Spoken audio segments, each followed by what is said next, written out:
Hello,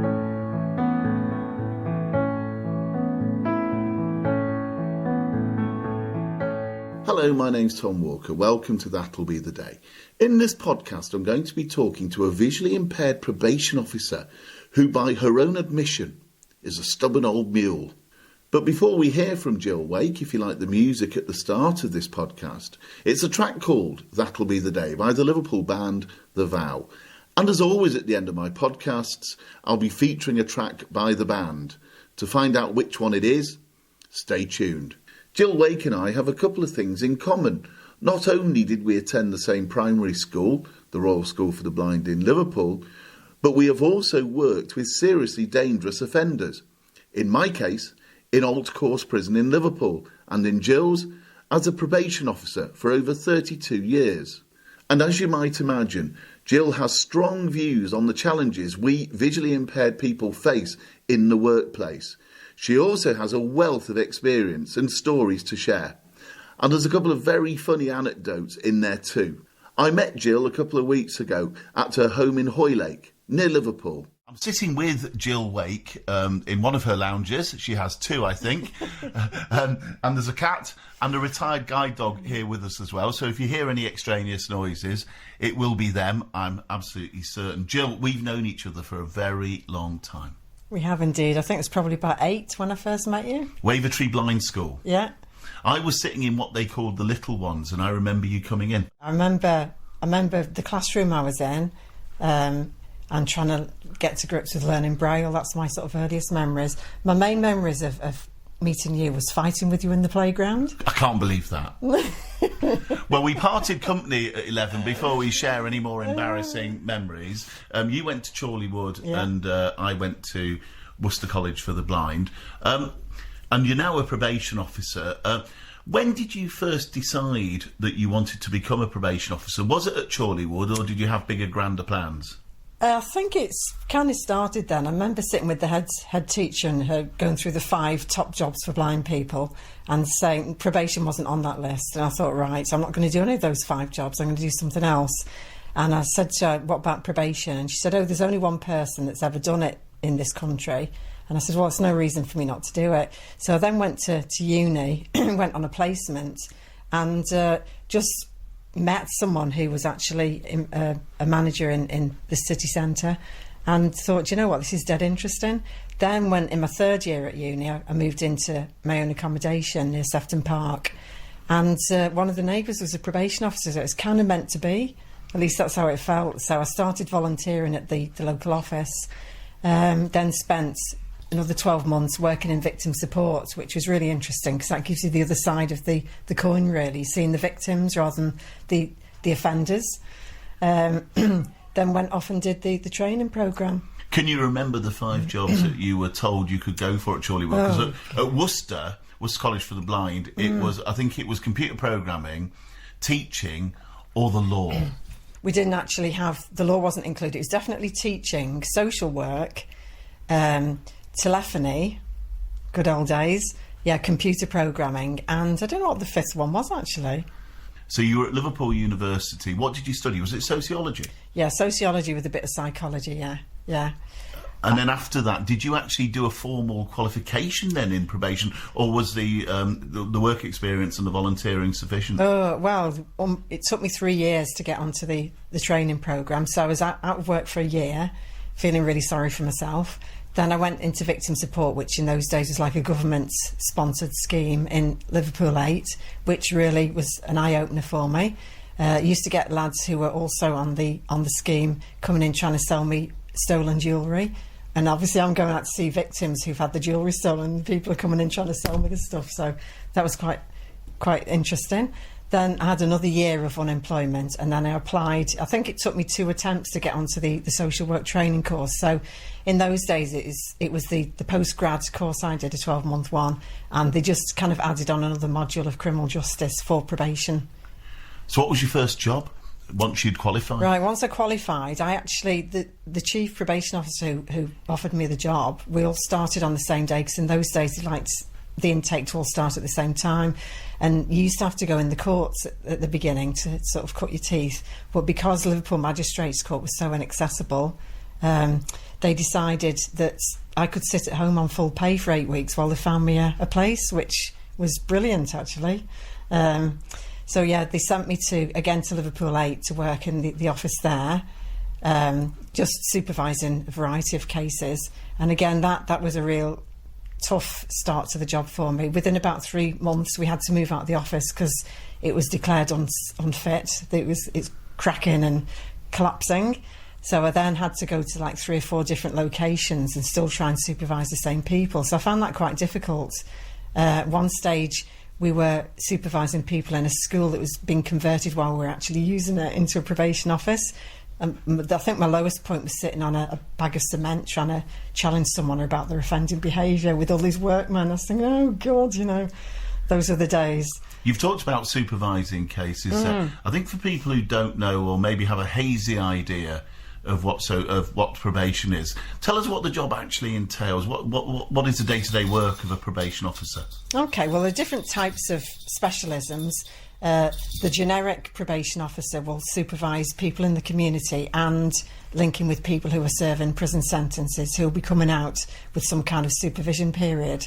So they could be anything from what we call lower risk offenders. So they could be, people who are addicted to drugs who maybe are committing offences to fund the habit, right up to people who are serving life sentences for obviously murder, manslaughter, that sort of thing. Increasingly, there's a lot of people, certainly from when I started, I would say there's a huge number of people that we have to work with who have got mental health issues. They're let down by the system in the early stages. They may be diverted from custody or from the criminal justice system at the beginning, but they're quickly sucked into the system. And because the lack of community resources, obviously, they end up in a revolving door, basically in and out of prison, serving short prison sentences. So they're really difficult to work with. And obviously a lot of people who come out of prison are homeless. So it's about trying to link in with all those partnership agencies in the community as well. Again, I would say as a probation officer, you tend to supervise the sort of higher risk of harm people. So I would say the majority of people, before I worked in the courts, which is my current job now, writing pre-sentence reports, before that, most of my caseload would be people who've committed sexual offences or, nasty domestic violence offenders. They would form the sort of majority of my caseload because they'd be seen as the highest risk in the community. And when you qualified, was there any resistance to you as a visually impaired person from starting work? Yeah, really tough. In those days, we were just starting to use computers. And obviously, my access to case files was really difficult. There's no such thing as support workers, all those sort of things. So I did struggle a lot. The manager that I had at the beginning was a newly qualified senior probation officer. So obviously, he had his own things to grapple with, but he was actually really, really supportive. But the woman who actually was the person who qualified me, if you like, you're on probation yourself for 12 months. At the end of that 12 months, because of my access requirements and the building collapse and all those sort of things, I didn't jump through the hoops as high as they thought I needed to. And I can remember actually saying to me in a public meeting, stood by the tea trolley, we'll extend your confirmation period for 6 months. We want you to be a proper probation officer, don't we, Jill? And I was absolutely gutted. I thought, how dare you say that to me? I actually kind of thought about leaving, because I'm such a stubborn old mule. I thought, right, I'm going to show you. And you did, 32 years later. I know, yeah. I mean, how have attitudes changed towards you as a visually impaired person in those 32 years? Well, it depends on what audience you're asking about. In terms of the clients or offenders that I work with, it's not actually made a great deal of difference, because I think one of the things about being in probation is people are so preoccupied with their own issues that they actually don't really care about yours. Would you say they notice even, or they just don't care? I think a bit of both, really. I mean, obviously, occasionally you'll get someone who says, oh, it's marvellous what you can do, and and other people actually say, do you know what, after sitting here with you for an hour, I realise that my problems aren't really that important. And you kind of think it's a backhanded compliment in a sense, I guess. And I think, do you know what, if you walk out of here feeling better about yourself than when you came in, that's fine. life could be worse, it could be blind kind of thing, you know what I mean? And what about your colleagues and the employer? They've been more problematic. You'd think it would be the other way around. I mean, I can count on one hand the amount of times that clients have actually taken advantage of the fact that I can't see. But with colleagues and management, obviously the structure of probation, it's got increasingly difficult, I would say. At the beginning it was very difficult for obvious reasons, but in sort of more modern times, I think there's so much emphasis upon performance targets, ticking the right boxes, and obviously everything's online. And there've been times when it's actually been really difficult for me, and there've been times when I thought, I can't do this anymore.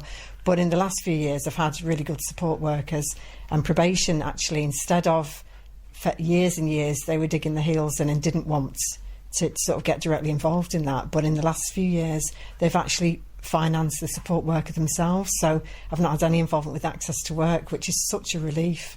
Yeah, access to work is a real pain for all of us. Yeah. It's so difficult. And this constant reassessment, and you think, nothing's changed. I'm doing the same job that I was doing 3 years ago. My access requirements are exactly the same as they were 3 years ago, but it seems to vary as to who assesses you to what you get. So I've had to fight quite a lot over the years to retain the support that I've needed. Now, friends of mine who have done social work, particularly visually impaired friends, have commented on how inaccessible some of the software is on the IT systems. Has that been the same for you? That has been the major issue for me in recent years, yeah. And because the workloads, I mean, compared to when I first joined, the workloads, doubled, tripled even. And obviously we're much more accountable than we were 30 years ago. So it's about ticking the boxes in the right places. And there've been, more than a couple of years, about 5 years ago, I had what we call a serious further offence, which means someone that you're supervising who commits a nastier further offence. So it could be a murder or a sexual offence, a rape, something like that. And I had 2 in quick succession, having not had any all my career. And one of the issues that came out of that was that my recording was lacking, and I wasn't justifying what I was doing. I was doing the work face to face, but I wasn't evidencing it on the computer. And obviously that was down to access requirements for me. But when it comes to a further offence, and you get inspected from an independent, from the Home Office, that isn't the paramount thing that they're looking at. They're looking at covering their backs, I suppose, if I'm being very blunt about it. So that was a really difficult period for me as well. And was that a software issue, do you think, as much as anything? Yeah, that part of the criticism of that was definitely to do with access, yeah, because the system we use to record in probation is totally inaccessible with the JAWS. I use screen reader software. It's totally inaccessible. So what I did in the end is I got a really sound support worker, and I get them to do all of that for me now. So I'm just doing the job. I can assess, I can do the interviews, I can write stuff up, but the actual official uploading to the system, they do all that. And your colleagues and management have no complaints since the support worker? No, not at all. Because probation now are directly involved in hiring and firing, the burden of that sort of responsibility is now theirs. And obviously I have a say in who my support worker is, but they actually have the final decision. They do the recruitment. Yeah. Which for me, having gone through the mill with access to work over the years, it's actually a lot better. Now, you and I have both been in employment since the advent of the Disability Discrimination Act, and then subsequently the Equality Act. Did they make any difference to how you work and the support you receive from the employer? I'd like to say yes, but I actually don't think they did in depth. I mean, when the DDA came in, it obviously took a good few years for that to kick in, really, didn't it, for employers to actually sit up and use it properly. And there was a period when things got significantly better. So I went from not having any support at all to suddenly them wanting to offer support, but not being really sure what support I needed. But, at least they're on board, aren't they? And they're interested. But after the Equality Act, I feel like we've kind of gone backwards a little bit. I agree with you entirely. Yeah, I think in many respects it's become even harder now. Yeah. And one of the things that's occurred to me, and I'd be interested in your thoughts in this, is in some respects we as visually impaired and disabled people have to justify ourselves more in employment and are often held to higher standards than our fully sighted, able-bodied colleagues. Yeah, I think there's something in that, and I think one of the things, certainly in my experience, and it's probably quite a common experience, is that they rush to get you assistive technology or to get you the major access requirements sorted, and then it's kind of, oh well, we've done that, what are you complaining about, what is it that you're still finding difficult? And I think what they find very difficult, because of targets and performance and pressures from senior management, is that regardless of all these things in place, the job still takes me a bit longer, and it doesn't matter, what magic wand they can wave at me. It's still going to take that bit longer to do everything, and sometimes that gets overlooked because of the pressures they're under. You know what I mean? It all trickles down to the bottom, doesn't it?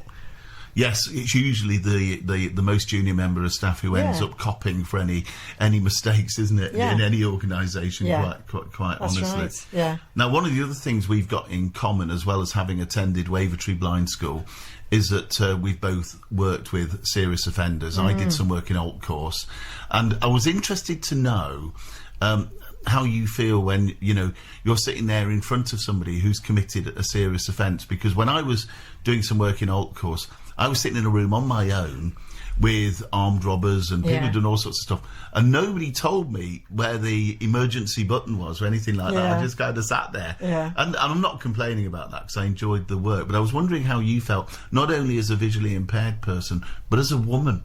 When you're in a room and you kind of know that you're with somebody who would be categorised as really quite dangerous. I mean, it is a major issue. Obviously, health and safety is paramount. But in my experience, I can probably count on one hand the amount of times I've been actually frightened when I've been with somebody. Most people, again, I don't know whether it's me being female and being small or whether it's being disabled, but generally most people actually treat you with respect, and they'll actually challenge other people for having a go at you, interestingly. And I've actually used that to my advantage, because you've got to use every tool in the box. You have. So I don't come across as a poor vulnerable female, but I'll certainly respond to how someone is how you get a gut feeling, obviously, after a long time, of what someone's issues are. And I mean, statistically, for example, people who commit murder are far less risky than someone who perhaps has committed a theft from person on the street when they've been under the influence of coke. You know what I mean? So it's about making those assessments about who is a threat to you. And obviously when you're challenging people and they've used drugs, there've been moments when it has been quite difficult. But as I say, generally most people have been pretty fair. And as I say, the people that you need to be most fearful of in my role is when you don't know someone's background and you're actually uncertain as to what buttons you're going to press. If I go into that area of conversation, is that going to trigger a violent reaction? I mean, I've been probably only one occasion actually in the probation office where someone's actually stood up and gone to hit me. And again, you just talk people down. I tend to sort of let people vent for a little bit rather than trying to challenge them straight away and tell them to sit down and shut up. I'll let them vent a bit and allow them to, not to be in control of a situation, but to allow them to, so they think that they've been heard and they can air the grievances. And then I'll say very quietly, okay, I'll give you my opinion now. Let's talk this through and try and work out a way if you're dealing with this issue. Because most of the time it's people's frustration and their inability to sort of deal with authority. It's not a personal thing. You're just happen to be the authority sat in front of them. One of the things I've done in Alt Courses is help with communications. And I've often wondered, and you'll be an interesting person to ask this question too, whether actually it's communication failures often lead to people committing other offences. I know there are other background issues as well, but often talking to the guys, that you can often tell that communication is a big issue with them and for them. Oh, definitely. I mean, again, people go to prison and unfortunately they tend to, in most situations in the last few years certainly, they're locked up, they're given recreation, they're locked up again, and that sort of education rehabilitation is can be quite poor at times, and particularly for younger people as well. They're sort of putting up a front. They're pretending they're not scared of being in custody. They tend to shut down to survive anyway, and it's very difficult if you have got emotional issues to actually deal with those in the custodial setting. It's far more difficult than in the community. I was going to ask you about any funny incidents, because there must have been a few. I'll tell you mine. It's not visual impairment related. I told this guy that we were doing some interview training, and he said, "Bloody hell, mate," he said, "the last time I was interviewed, I got 12 years, which I thought was quite a sharp response. Yeah. I'm guessing you've got many more funny stories, and maybe you could share a couple of them. Gosh, yeah. I'm just trying to think. I mean, one of the funny things in terms of my visual impairment that's happened, made me realise how good my guide dog was at the time. Remember that I interviewed this lad, probably the first or second time I'd met him. Very complex, quite a dangerous person. And we're sitting there in the room, and he's saying to me, "Oh, I need to go to the toilet, I need to go to the toilet." I said to him, "OK then, go." Anyway, I'm sitting there waiting for him, no sign of him. And I thought, that's strange. Anyway, I wandered back into reception, and I didn't actually realise he'd collapsed in reception. He's lying flat out on the floor. My dog just kind of takes me round him, Next thing, all these paramedics came, and I got ribbed for ages about that, because I just kind of stepped over him and was totally oblivious to the fact that he didn't know what you were stepping over. Collapsed on the floor, yeah. Presume that was drugs related. Yes, yeah. He'd obviously taken something before he'd darkened my door, yeah. Yeah. I mean, there's loads. There's another a lad who used to sell the Big Issue in Liverpool, and I did a report for him. I can't even remember now what he was in court for.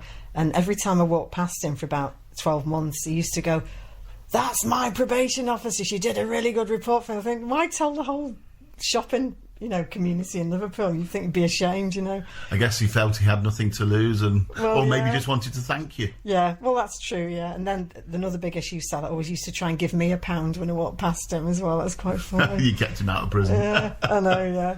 I mean, visually impaired people these days are many more careers available, but some may be thinking of probation as a possible career. I mean, what would you say to them? What advice would you give a visually impaired person who's thinking of probation?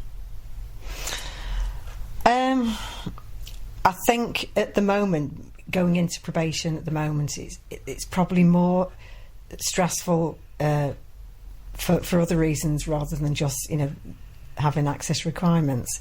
It's very demanding, it's very challenging now, and there's a lot more academic work. When I trained, I was at university. I did 2 placements, but now it's on the job training, and it's very demanding. And I would suggest, if anyone's thinking of doing it, you definitely need to talk to someone who's involved in the job and has some understanding of access requirements. We have a national team that supports people with disability in the service, and it'd definitely be worth speaking to someone from that organisation. They're independent, they're there to support colleagues and obviously to advise management as well. So they would be the go-to people, I think, to sort of talk through what the hurdles might be, because it's far best if you can actually be prepared, because sadly there's still quite a lot of ignorance, really. So if you're starting a new job, you can't expect your line manager to actually know what the access requirements might be for you. So it's far better going well prepared, I would say. What have you learnt about yourself, and in particular how you handle your visual impairment over the past 30 odd years? Oh, that's an interesting question. I think it's made me not see it as a barrier in many respects, in terms of communication, working with people, problem solving. Obviously the IT is the biggie, isn't it? I'm all the way through my career, I've been involved in the sort of politics of disability within the probation service, so I've been in quite a good place in terms of challenging people, not personally about my access requirements, but other people's access requirements, and it's actually given me a lot more confidence to actually know what it is I need. So I've always been in quite a good place, apart from those very early days of actually knowing what I need to ask for, and actually going with creative solutions rather than just saying, this is a problem, what we're going to do about it. Because I've learned hard lessons that you don't get answers very quickly, and you've got to come up with the solutions and then package it in a way that is palatable for management to say, oh yeah, and let them think that they've come up with the idea. That's always the key, I think. You mentioned there the politics of disability, and there is a bit of a rebel about you, isn't there?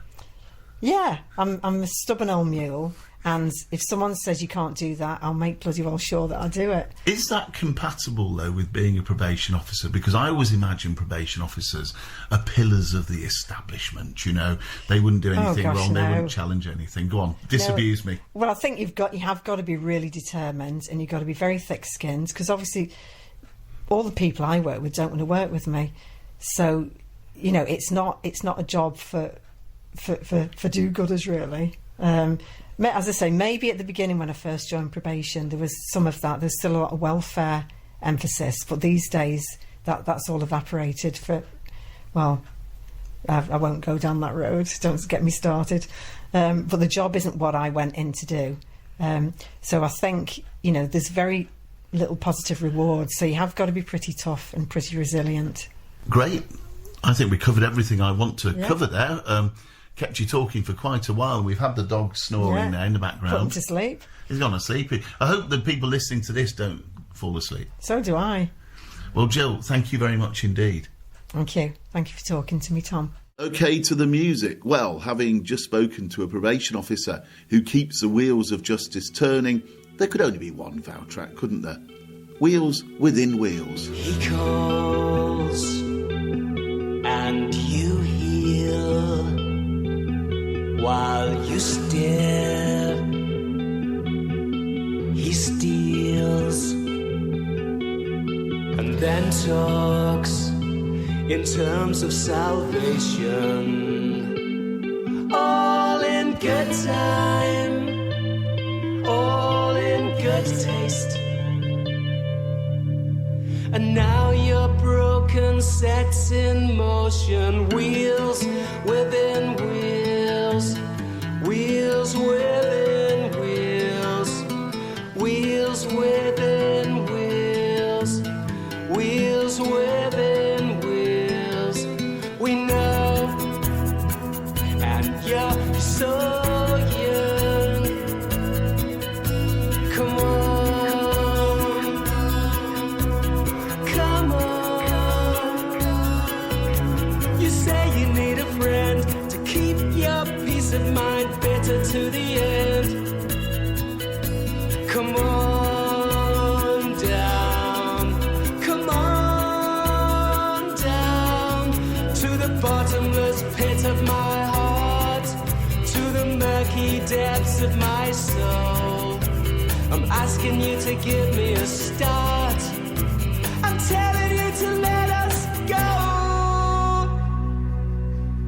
You paint us all so black.